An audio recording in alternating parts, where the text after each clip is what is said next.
Hi, my name is Susan Carew. I'm from Worldpeacefull, and I'm going to read you some wisdom from a teacher that inspires me. I'm not going to say who the teacher is. The teacher doesn't live anymore. The reason I'm not going to tell you is because it's not important. All wisdom should be enough to inspire you without the personification of a physical or living or imagined teacher. The real teacher is actually within you. And the reason I'm sharing this information is because it resonates with me. What that means is that I feel truth in it and I wish to share it. So I'm just going to summarize some of the information just to give you a bit of a feel of what, in a sense, universal truth really is. And as you step onto the path of really seeking to know the truth, get prepared. I don't know if you can get prepared actually for the ride of your life, because everything you thought you knew will be reversed. And many of us hold very tightly on to beliefs we've been taught since we were babies, believing it is the truth, the whole truth, and nothing but the truth. But once you start to really seek for truth, it will lead you to places you didn't imagine. However, if you want to be set free by the truth, you have to be prepared to, at the very least, sit with thought forms that are different from what you've been brought up with, or what your culture believes, what your parents believe, and so on and so forth. So this, I thought to share with you, is called steps. The first step in awakening. Awakening is a very interesting topic, and I think you're going to hear more and more around the world about this subject as more and more people awaken. So let me start with the first step in awakening is to allow into the mind this axiom of truth. Nothing that you experience is caused by anything outside of you. Your experience is only the effect of your own choice. During the first part of this course, we will be building lesson by lesson on what I am choosing to call the way of the heart. It is the way unknown to the world. It is a way unknown to many that would call themselves spiritual teachers. For it is not a way of resting on or becoming dependent on magical means. It is rather that pathway which cultivates within you the decision to turn your attention upon your own mind, upon your own behaviour, upon what is true and real for you moment by moment. To study it, to consider it, to feel it, to breathe the light of spirit through it, and to constantly retrain the mind so that it assumes complete responsibility in each moment. Why is this necessary? Because without it, there can be no peace. Without it, you cannot transcend the false identifications that you have chosen. You need to come to the point where you say to yourself, I have done this to myself. I did it. I must correct it. No one is to blame. The world is innocent.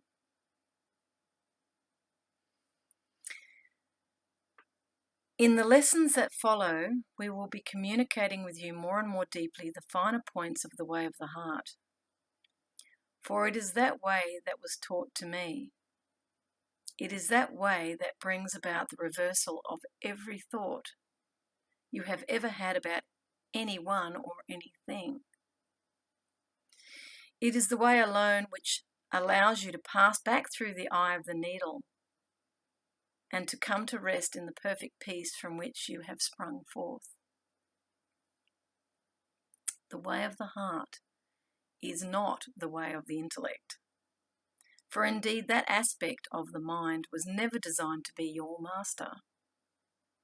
It was designed to be the humble, and if you will, pardon the expression, very stupid, I like that, servant of the awakened heart. Wow, does that not throw our world upside down in terms of what we value? The heart is that which feels all things, embraces all things, trusts all things, and allows all things. The heart is that in which the soul rests eternally. It is beyond space and time. It is a spark of light. And you will have to decide what that spark of light is. Only in that will you find the peace that you seek.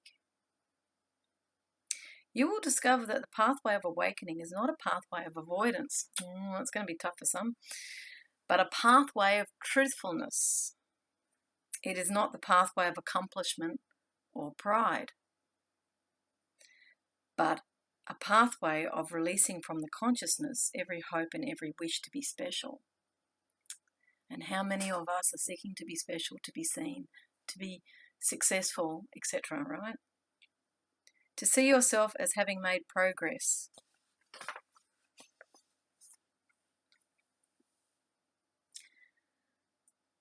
And hoping, that someone will think you've been such a good person. It is a way in which you will come to cultivate, regardless of your inner experience or degree of awakening, the willingness and the art of returning to the simplicity of empty-headedness and not knowingness with each and every breath. It is the way of life in which all things and all events become an aspect of your meditation and your prayer until there is established once again within you the truth that is true always. Not my will, but thine be done. For of myself I do nothing, but this higher intelligence does all things through me. Imagine then a state of being in which you walk through this world seemingly appearing like everyone else, and yet you are spacious within. You are empty within. In truth, you desire nothing. Through you, allow desire to move you. And you recognize it is the voice of this higher intelligence, guiding your personality, your emotions, and even the body to places, events, people, and experiences through which the tapestry of what they call the atonement or at-one-ment is being woven. This is returning us to home. So you must trust the complete flow of that. Whether you are asked to give a speech in front of 10,000 people, or you are asked to tell a friend the truth of your feelings, or whether or not you are asked to sweep the streets and live penniless. For in truth, that mind that trusts the source of its creation allows all things, trusts all things, embraces all things, and transcends all things. So I'll stop there. I just want to go back over it a bit. I'm going to read you just excerpts out of what I'm being taught, because it's not for the faint-hearted. It certainly does have, at times in the writing, a little bit of sort of religious inflection. But it is really not about you believing in this. It's about you finding your own truth ultimately. So I want to just go back to the first step in awakening. So as this says, this is a truth that's not known. I like this bit. Nothing that you experience is caused by anything outside of you. You experience only the effects of your own choice. Now that's an interesting one, isn't it? That means the world is you, because what they're saying is it's nothing outside of you. It's only the effect of your own choice. So what whatever you're choosing, and we choose in every single moment based on what we believe about what's happening around us. So you can imagine the myriad of possibilities sitting in front of you. You can make a lot of choices based on how you feel. If you feel you're not good enough, you feel you're greater than everyone, whatever it is that you think or feel about yourself, it creates a trajectory for you. So that experience is what's being said here is inside of you. No one is causing it, but your decision about the experience becomes your feeling about it. So you're creating it. That's what that means. So what this work is all about is turning your attention onto you, not the others, not the world, not the media, not your parents, not your partner, not your children. It's turning your attention moment by moment onto your own mind, your behaviour. What is true and real for you in each moment. So you become very, very self-aware. And when you do, you then start to take responsibility for what shows up in your life, because you're the creator of it. There's no point looking at others and saying they should change. You cannot change other people if they don't want to. You can force your children to act out what you want to see in them, but ultimately they have to choose themselves. So what this is really about is taking full, complete responsibility for your life. No one's forcing you to think anything. Even those who have taught you, you chose to say, okay, I'll do it. I agree. I'm just going to do what everyone else says because they say so, and I clearly don't know anything. Is that true? What happens within you? Do you really feel resonance with what's being said? So you take responsibility. And, having said this is not to say to rebel against what's being taught you either. You have to choose what's true for you. And what you're experiencing is based on what you believe.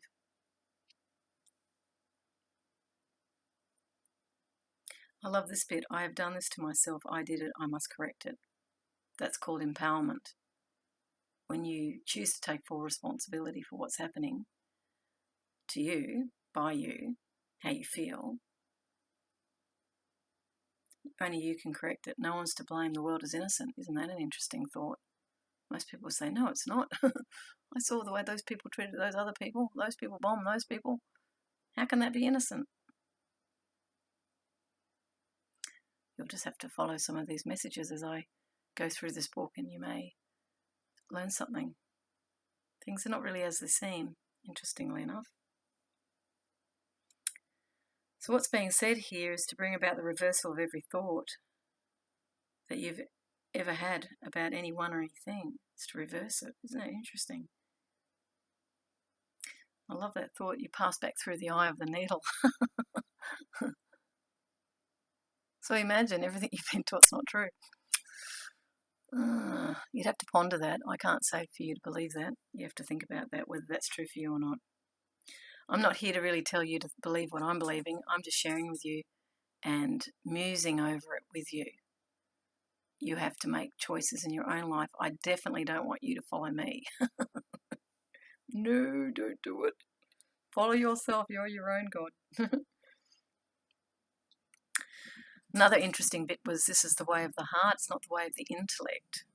And, as you saw me laugh, I think it's the stupid servant of the awakened heart as well. It turns out that the feeling world is the real world, in my view.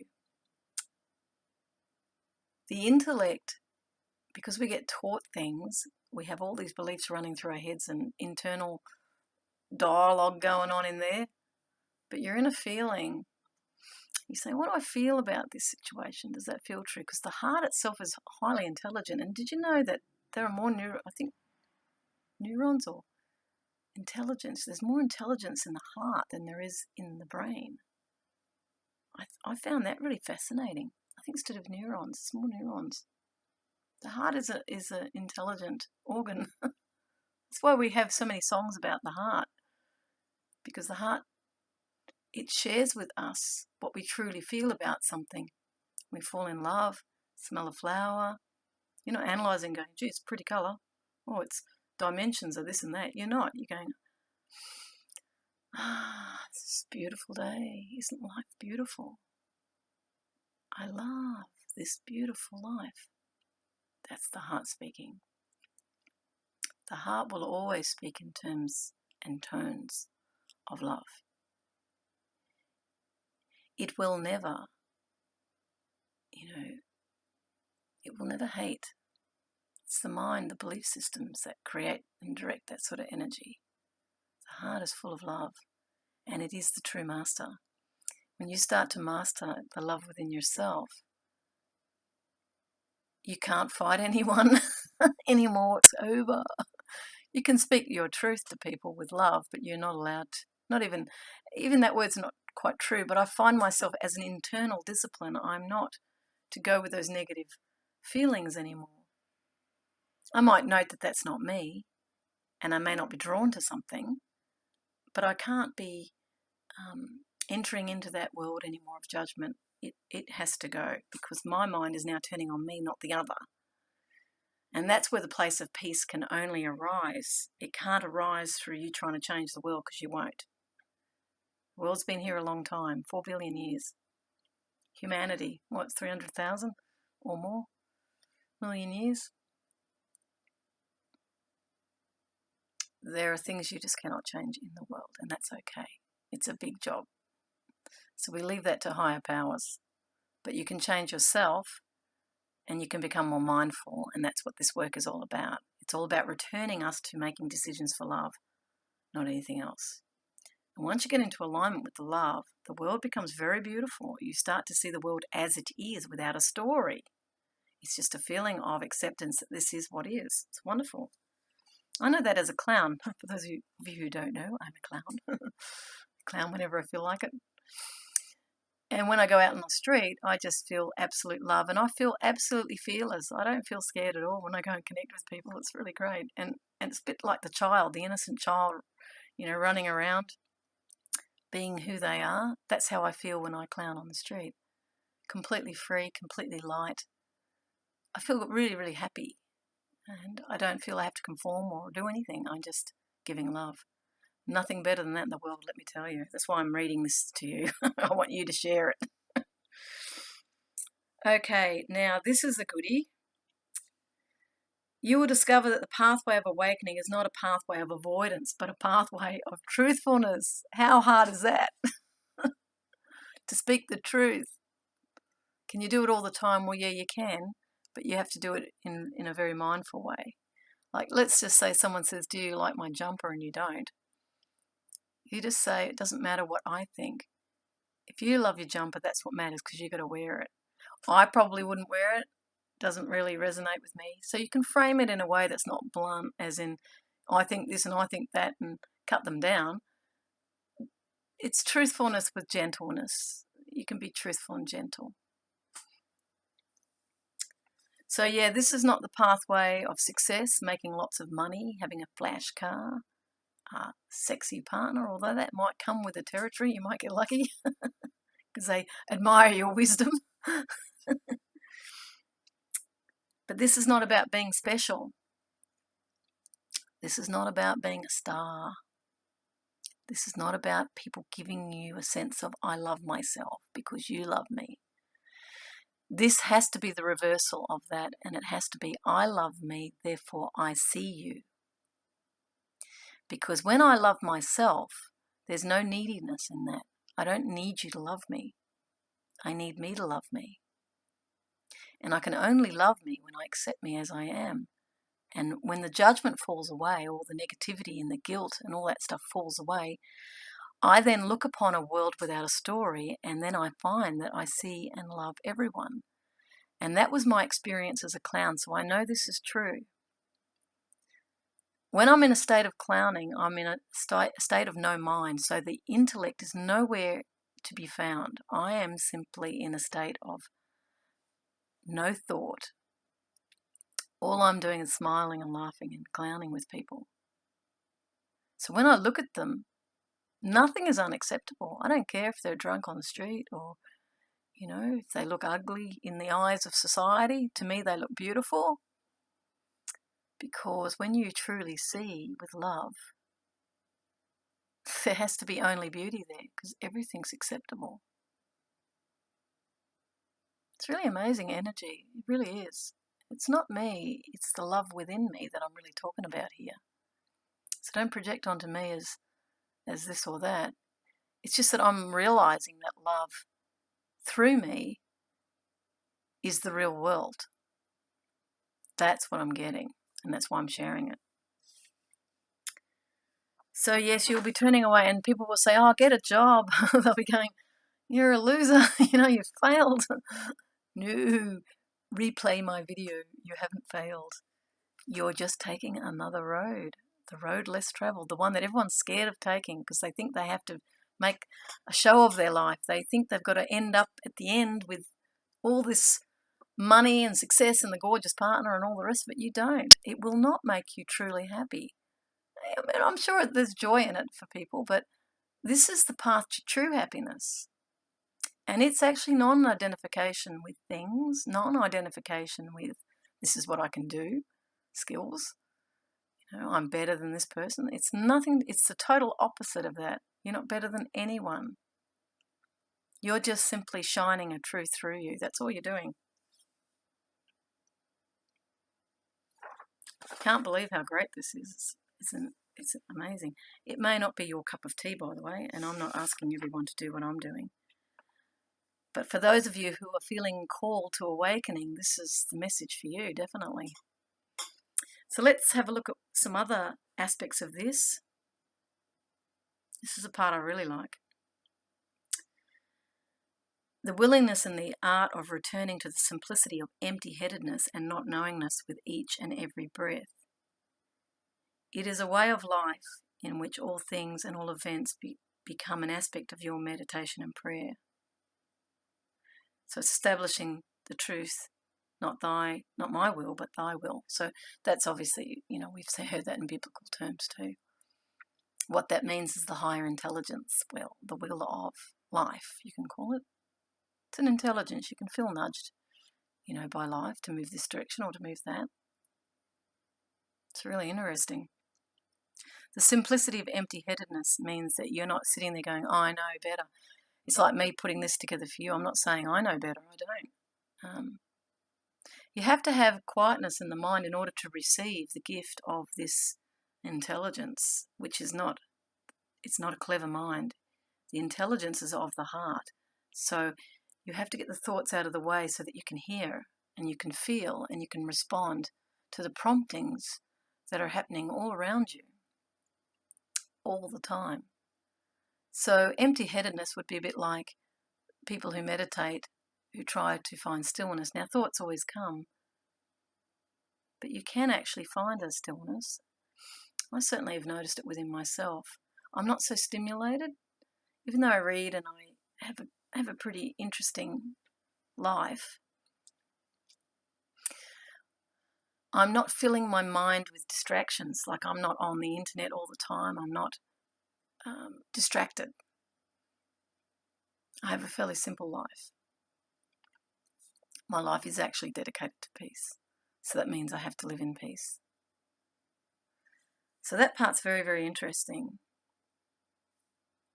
So once you start to master these things, you will actually become empty within and you'll desire nothing. How's that? In other words, you just allow it to happen through you. Something comes. Something comes. Now, if you want examples of this, I can give you some real live examples, even though one has certainly passed away. Peace Pilgrim, check her out on YouTube. She was around in the 1960s, 70s, I think. And she walked across the United States 7 times. And she actually spent 15 years preparing herself in service to humanity, she was. And her message was to talk about peace until the world found it. She was going to walk until the world found peace. Clearly, she'd be still walking if she was alive. We're still working on it, aren't we? We're a bit slow. But I loved her because she actually did find peace. She found inner peace, had not one negative thought, was in a constant meditation as she walked, good over evil, I think she said, love over hate, truth over falsehood was her mantra. She completely trusted that higher intelligence, and it guided her life, and it led her everywhere. She just completely trusted. She said she could lie the body down on the road, like, just, and go to sleep. Hard road edge. Someone actually said to me, "What, on the road?" I went, "No, on the side of the road." I love people. We did have a bit of a joke about that. Cars all going around her. Not quite. Another great one is Byron Katie. You've got to have a listen to her. She's actually empty-headed too. She woke up and the universal wisdom just is speaking through her the whole time. She's amazing. Not one day of stress in, I think, 30 years now since she's been awake.